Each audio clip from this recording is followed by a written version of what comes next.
Hello everybody, this is Mithril Zenith, and today it's time for something a little bit different. Yes, it's tier list time. Oh boy, tier lists. Tier lists are always fun, they're always interesting, and today it's time for a tier list of Fire Emblem 1. Seeing as how a lot of people have now actually played this game since it came out on the Switch, I figured it's a good time to do the tier list for the game and show off, well, a lot of these characters are actually completely awful. And a lot of these are surprisingly good. It looks like this has been in alphabetical order. I'm just gonna start with it and go. Though I'm actually, let's see, alphabetical order should probably work. Yeah. Let's go with Abel. I'm hard pressed between S and A tier. I think I'll give Abel A tier. Hard to say. S and A tier because Abel is just, well, here we go. Growth rate's really good. Solid class, Cavalier, can promote into Paladin. Stat caps are 20, and he'll easily reach Jagen's output pretty quickly. Doesn't start with enough weapon rank to use Silver Lances, Silver Swords, but gets there pretty quickly. Honestly, there's no real reason not to use Abel unless he dies. I'm actually gonna say Abel, Cain, and Hardin are all pretty much the same unit. So either put them in A tier or put them in S tier. They're all really good, they start pretty well, they'll all turn out pretty similarly good, and you can either use all of them or just use the ones that level well. They're really solid, really good units. The only question is, are they A tier or are they S tier? And I'm not really sure.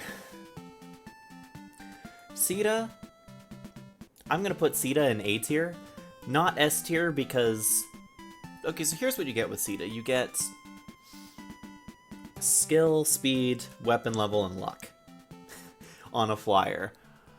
And then you promote her, and she has defense for days, and she still struggles with strength, and then you just give her a bolt sword, or you patch her up with her weaknesses with silver weapons, and she's not that bad. I'm debating, really, though, what is worth S tier. If that flyer utility is worth it, because you can't carry, you can't really do many shenanigans. She recruits a lot of units. So I guess the question is, are all of these units A tier or are all of these units S tier? I'm not really sure. I would say, though, that these units... I'll move the Cavalier boys up and leave Sita down in A tier. I'll do a controversial thing. That's not the only controversial move I'm going to make, though. Because while Sita is good, I don't know, those strength issues and the durability issues she has... make it hard to use her until you promote, and she doesn't promote until pretty late. It's like just before the... it's just before the temple, I think, that you get your first Draconic Whip. I guess this is Aaron? He's fine. Samson? Not Samson. Astrum? They're both usable. They're both fine. Aaron, if I remember, has really bad stats, but he's a paladin, but also he comes in at a point where you should have, like, 4 other paladins. Yeah, let's just get the easy ones out of the way. What's his name? I don't even have all their names here. One of these is F tier. No, I guess I'll give them both D tier because they're both usable. But it's like base Cavaliers with no other stats. They're only decent by their class alone. I don't even remember their growth rates. I've never actually used them, so I'm not the person to talk to. Marth is easy S tier in this game. Okay, probably A tier. Easy top A tier. Mid S. Low S. High A. Amazing growth rates. You actually, I'll put him in S tier, and here's why. Marth's aggro utility, the enemy blindly attacks Marth, is so good, it's so powerful, that you can use him to protect any other unit He's really quite solid, actually, as a fighter. The stat caps of 20 work well in his favor, because even though he doesn't promote, his growths are so good that he's gonna start approaching them. He gets the Rapier exclusive, which you can buy, so he doesn't need any real other sword. He gets the Mercurius as a personal, which boosts his chance for, I think it's a 25% chance for double growths, or like a +2 instead of a +1. So that's really good, and it's a really strong weapon, so you just level him up with the Mercurius. And then he gets the Falchion, which in this game is absolutely busted, because any physical weapon, it seals their attack. And so the only things you can get hit by are dragons and I think mages. Everything else, you just seal their attack and you get free attacks on them. It's not the most powerful weapon in the game, but it definitely is solid, especially coming off of a max level Marth. So Marth is insanely good in Fire Emblem 1. And like I said, if only just for the utility, he can protect anyone, because the enemy AI will always auto-target Marth. I forget which of these is board and which of these is cord. One of them is C tier and one of them is D tier, because one of them can one-round enemies and one of them can't. One of them one-rounds enemies at base, one of them can't. Whichever one that is gets C tier. Barst is B tier, because he's really good and has great stats and great growths, but he's limited to axes, and so you gotta like stock up in chapter 9 or something in order to make use of him for the rest of the game. And axes aren't that great of a weapon type, plus he's stuck at like 6 move for the entire game, so he's never a bad person to put in. The question is, do you have better people? Minerva, I'll say, is S rank. She's great, all she needs is a little extra speed, and you get a speed ring right with her. Put it on her, it's great. If it seems like I'm blazing through this tier list, it's because I am, because I need to get to work in like 7 minutes. Jagen, I'm going to do a slightly controversial thing and only put him in B tier, actually, not even A tier. Everyone auto S tiers Jagen because like, oh, he's just great, and you just give him all your rings and he's great. But there are other people who want those stat rings, and Jagen actually is quite unimpressive. He's still solid for like the first half of the game, but he'll start getting one-rounded as soon as you start fighting enemies that are promoted. Promoted snipers, promoted heroes. Jagen just gets one-rounded, and so you can't actually keep using him competitively after that unless you dump all of your stat rings into him. Before that, he's fine. He can weaken enemies perfectly with an iron sword, or he can kill them with a silver lance, but he can also just give his silver lance to Sheeta and have her be effective. So that's kind of where we are. Wolf is B tier, but Sedgar is D tier. Because Wolf has like 40% more growth and everything than Sedgar for no real reason. That's what it is. Wolf eventually has a chance of getting Parthia, although you'll probably have to use the arm scroll for him.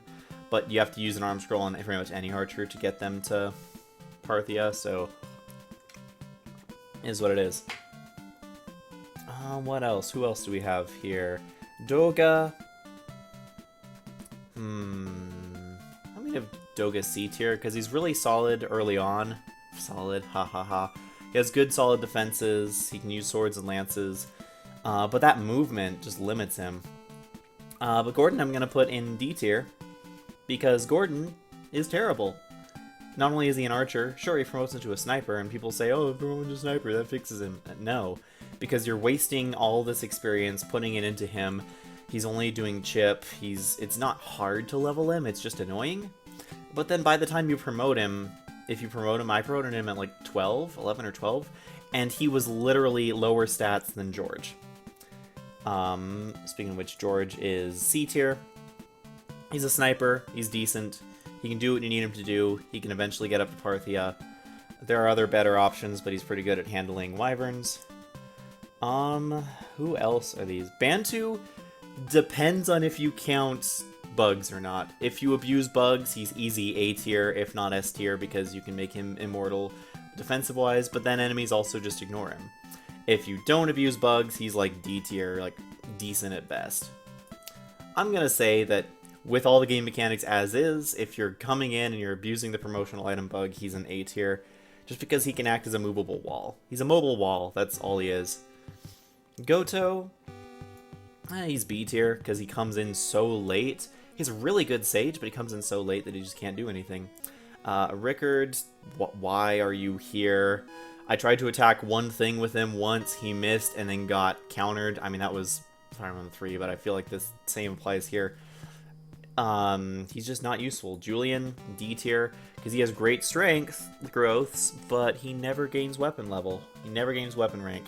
0% growth. And if you use the scroll on him, he still can't use silver swords. So, as a unit, he's D tier. He's actually, I'll put him to C tier because of thief utility.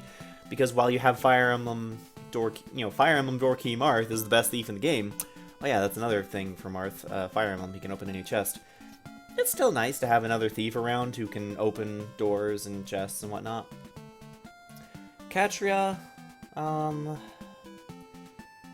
give her B tier. Pala,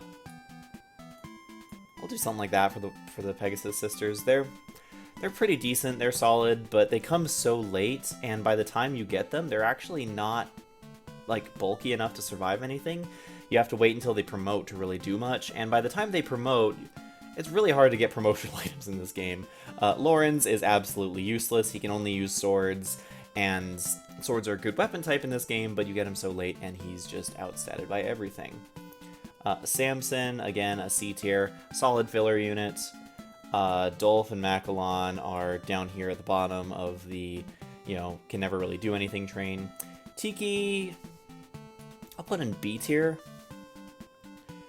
because she's one-shots dragons. She's amazing for the last 2 maps of the game. Destroys dragons, only unit whose defense actually matters against them, but also against anything that's not a dragon, she can't do anything. So I'm going to put her in B tier because she also has such low availability. Ogma, Navarre, they're pretty solid. Swords are a good weapon type. Javelins and hand axes are so heavy and so inconsistent that, who really cares? And these units can charge in and do a lot of damage and are just really solid. And then you give them a bolt sword later on in the game and they suddenly have a ranged attack because magic is busted. Speaking of magic being busted, Lind is B tier, Merrick is probably A tier, and Wendell and Boa are both S tier because spells don't care about your strength, they only care about your weapon level and your speed. Wendell and Boa can use any staff and any spell, pretty much. Lind is good for some parts, like the Wooden Horse Brigades, where her aura can just one-shot things. Merrick is solid as boss killer throughout. All these mages are good, but Wendell and Boa just don't take any work and they destroy everything. Hammern and Warp early on, but Hammern you get, there's only 3 chapters left in the game. There's Michaelis, there's... By the time you get Hammern, what do you have left to do? Fight Michaelis, fight Garnef, fight dragons.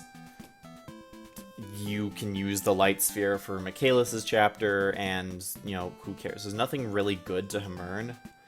And Early Warp is nice, but, other units can use it. As soon as you get Wendell, just bench Lena. Elise, same thing. She only gets D tier because she's a viable staff user late into the game. But, you get her and there's basically nothing for her to do. Riss is a heal staff that will never level up no matter what. Oh yeah, these staff users, it takes so long to level them up because they're just actually worthless. Because they have to survive a hit, and they have to survive 4 different hits, and then how are you going to heal him up? How are you going to heal up Riss when he's the only heal staff you have? Not going to happen. Caster, I think, gets underrated. He has really good stats. Archer, Hunter is so much better than Archer. Sure, he's worse than a sniper, but he's going to get enough strength and speed to not really care that he doesn't have a promotion. And a stat cap of 20, you don't care if you don't have a promotion. Okay, Midia. Well, Midia is also C tier, because by the time you get her, she's just a second Jagen, and Jagen himself is no longer good by the time you get Midia. She's usable, but that's about it. Oh, who even are you? Who even are you? I don't remember you. Your two ballisticians are terrible because ballisticians are terrible. They're high defense, 4 move archers. Tomas actually... I'll put him in the same tier as Gordon, but I'm putting him over Gordon because you don't have to really train him, and he actually turns into a better sniper than Gordon if you just give him like 1 level and then promote him. Yeah. Zane, easy S tier. He can be the best unit you have. He can fill in any role. He's just solid. I don't even know who these people are. Daros, oh, you think water walking is good? Well, he's never gonna actually, grow at all. Roger is, I mean, he's still technically useful by the time you get him, but not for very long. And I don't even remember who these units are. I'm probably missing something great, but I don't remember who these units are. I think one of these like Wyland, so I'm gonna put him up here. Who are you? No, like actually, who are these units? I don't remember them at all. Oh yeah, it's Iron Sword and Silver Sword. Iron Sword and Steel Sword, sorry. Yeah, they're usable, I guess. They're usable replacements for Ogma and Navarre, but they're not that great. Anyway, that's my, 10-minute tier list. 15-minute, I guess. Could I do better if I actually put thought into this? Yeah, but this is kind of where I would rate all the units because, I mean, I think the only person I'd move up here is Sita because I do think she's better than these people. So there you have it. This is my tier list. Feel free to tear me apart in the comments below. Thank you for watching. This is Mythical Zenith signing out.